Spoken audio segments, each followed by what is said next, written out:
नमस्कार, आप सुन रहे हैं सनातनी आवाज़ और मैं हूं आपके साथ तनु शर्मा। आप सबका स्वागत है। सनातनी आवाज़ में आज हम बात करेंगे हिंदू धर्म में ब्रह्म मुहूर्त का आध्यात्मिक महत्व क्या है। दोस्तों, ब्रह्म मुहूर्त एक विशेष समय होता है जो सूर्य उदय से लगभग 1.5 घंटे या 96 मिनट पहले शुरू होता है। यह काल लगभग सुबह 3:30 बजे से 5:30 बजे के बीच आता है, जो स्थान और ऋतु के अनुसार थोड़ा बदल सकता है। इसका आध्यात्मिक महत्व ईश्वर से जुड़ने का सर्वोत्तम समय, ब्रह्म मुहूर्त को ईश्वर के साक्षात्कार का समय कहा जाता है।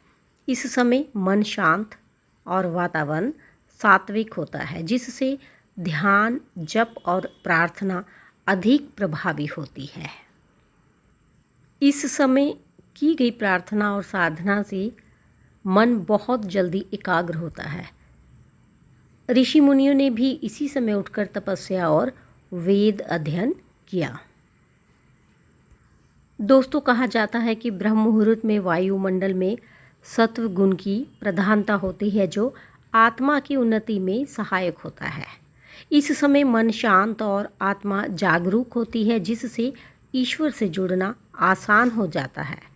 इसलिए कहा जाता है, ब्रह्मो मुहूर्ते उत्तिष्ठेत स्वस्थो रक्षार्थम आयुषा, अर्थात ब्रह्म मुहूर्त में उठना स्वास्थ्य और आयु दोनों के लिए लाभकारी है। नींद से उठते ही मन तरोताज़ा और शुद्ध होता है। इस समय मन में विकार कम होते हैं, जिससे ध्यान लगाना आसान होता है।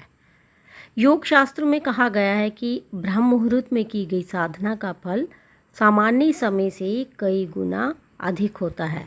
अष्टांग योग में ये काल ध्यान, प्राणायाम और स्वाध्याय के लिए आदर्श माना गया है। नींद से उठते ही मन तरोताज़ा और शुद्ध होता है। इस समय मन में विकार कम होते हैं, जिससे ध्यान लगाना आसान होता है। योग शास्त्र में कहा गया है कि ब्रह्म मुहूर्त में की गई साधना का फल सामान्य समय से कई गुना अधिक होता है। अष्टांग योग में ये काल ध्यान, प्राणायाम और स्वाध्याय के लिए आदर्श माना गया है। इस समय किया गया जप, ध्यान या पाठ कई गुना फलदायी होता है। यह आत्मा को शुद्ध करता है और भीतर से शक्ति प्रदान करता है। महाभारत, योग सूत्र और आयुर्वेद में भी इसका विशेष उल्लेख है। इसके अलावा ये समय शरीर की बॉडी क्लॉक के अनुसार भी सबसे शांत और ताजगी से भरा होता है।